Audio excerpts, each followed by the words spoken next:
আসসালামু আলাইকুম ব্রাদার্স, কেমন আছেন সবাই? আশা করি আলহামদুলিল্লাহ ভালো। আমিও আছি আলহামদুলিল্লাহ বিন্দাস। আয়াত টুরবাদিসের পক্ষ থেকে আমি আয়াত আছি আপনাদের সাথে।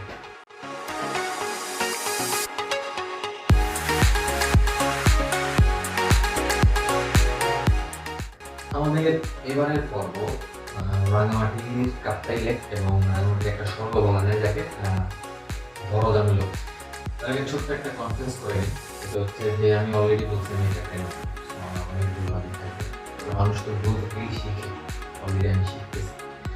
পাশাপাশি আমি আপনাদেরকে রিকোয়েস্ট করবো যে আপনারা কমেন্ট করে সাজেশন দিয়ে আমাকে উপকৃত করবেন যেন আমি আরও ডেভেলপ করতে পারি। এবং আশা করি ইনশাআল্লাহ নেক্সট ট্যুর থেকে যে ভুলগুলো হচ্ছে সেই ভুলগুলো আস্তে আস্তে রিকভার করবো। যেমন এই ট্যুরে আপনি এই পর্বটাতেই পাবেন যে আমি এখানে পর্যাপ্ত পরিমাণ ভিডিও করতে পারিনি, পর্যাপ্ত পরিমাণ ইনফরমেশন কালেক্ট করতে পারিনি। এটা আমারই ভুল ছিল, তবে ইনশাআল্লাহ নেক্সট টাইম ভিডিওগুলো থাকবে না। যাই হোক, এখন মূল পর্বে আসি। ট্রলারঘাট আমাদের হোটেল থেকে খুব কাছেই ছিল, সো আমরা হেঁটেই ট্রলারঘাট পর্যন্ত যাই সকালে। ট্রলার ভাড়া নিয়ে আমাদের খুব বেশি প্রবলেম করতে হয়নি, বিকজ অফ আমাদের সাথে যে ছিল হাসান, ওর চাচাতো ভাই, সে অলরেডি কাপ্তাই লেকে একটা রেস্টুরেন্ট ব্যবসার সাথে জড়িত। তো তার নিজস্বই ট্রলার ছিল, তো ওই ট্রলারটাই আমরা সারাদিনের জন্য নিই। বাট বেসিক্যালি ওখানে ট্রলার ভাড়া হচ্ছে আপনার 1500 থেকে শুরু, 1500, 2000, 2500 এরকম। ইটস আপ টু ইউ, আপনি বার্গেনিং করে কত নিতে হয়।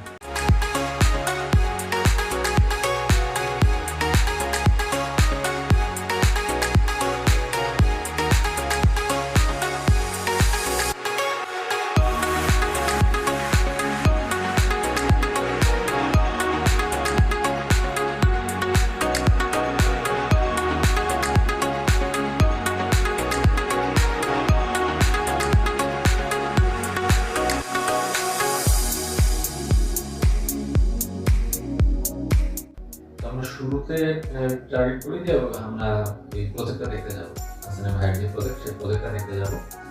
তো ওইখানে আমরা ফার্স্টে যাই, যাওয়ার পর ওইখানে আধা ঘন্টা স্টে করি।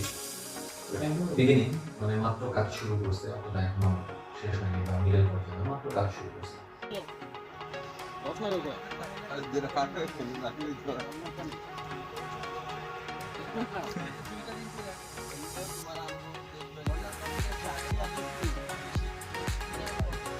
কেমন আছেন?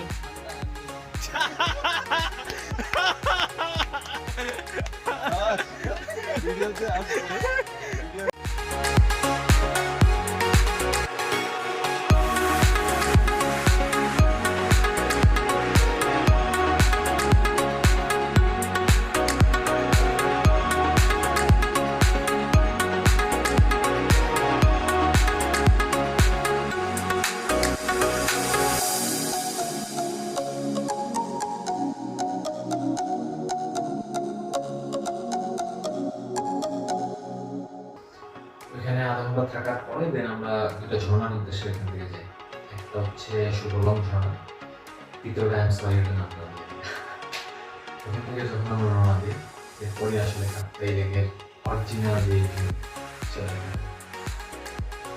না দেখলে মিস করবেন, ব্রো, মিস করবেন না। চলুন না দেখে আসি।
কেমন লাগে? যাই হোক, আমাদের কপাল একটু খারাপ, সেটা হচ্ছে যখন আমরা প্রথম ঝর্ণাটা যাই, বিন্দু পরিমাণ পানি ছিল না, এক ফোঁটাও পানি ছিল না। তো আমরা সাথে সাথে এখান থেকে ইউটার্ন নিই, আমি ওটা নামি সুবলং ঝর্ণা থেকে। তো ওখানে আমরা নামি না, সাথে সাথে এখান থেকে ইউটার্ন নিই।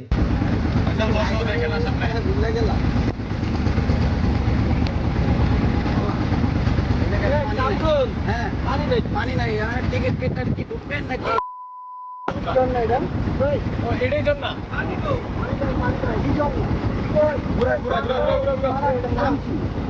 এটাই সুবলং ঝর্ণা। কোনটা সুবলং? এটা পুরোটা পানি। সুবলং ঝর্ণা আমরা দেখতে পাচ্ছি, এখানে কোনো পানি নাই। আমরা পরবর্তীতে ইনশাল্লাহ পাবো যদি আবার আসি। ইউটার্ন নিয়ে পরে সেকেন্ড যে ঝর্ণাটা টার্গেট করি সেখানে যাই।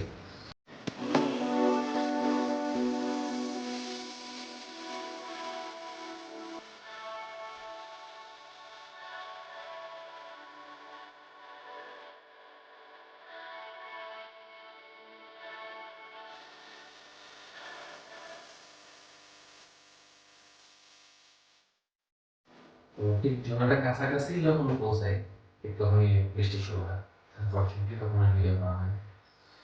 তো আমরা নামছিলাম, তো একটু ঝর্ণাতে পানিও কম ছিল, অত ছিল না, অল্প পানি একটু দাপাদাপি করে দেন আমরা আবার বোটে ফিরে টার্গেট করি আমরা লেকের পানিতে দাপাদাপি করবো। তো অনেকে লাইফ জ্যাকেট পরে নামে।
এই দাপাদাপির পরেই দেখা যায় যে সরাসরি ছেড়ে দেয়, মানে আমরা দ্রুত হোটেলে ফিরে আসি।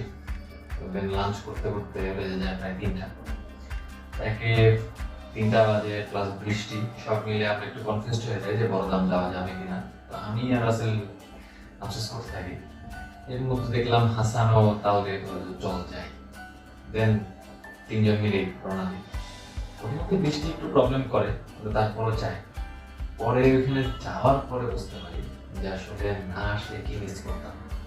মানে আপনাকে হয়তো বলে বোঝাতে পারবো না, বা ক্যামেরা হয়তো করতে না, জিনিসটা টোটালি এক পাশে হচ্ছে সারি সারি পাহাড়, ঠিক তার অপোজিট পাশে হচ্ছে বিশাল লেক, মাঝখানে ছোট ছোট ছোট ছোট পাহাড়ের মতো, মানে অসাধারণ অসাধারণ হারিয়ে যাওয়ার মতো একটা ভিউ। চলুন একটু দেখে আসি।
যাই হোক, আজ এখানেই শেষ করছি।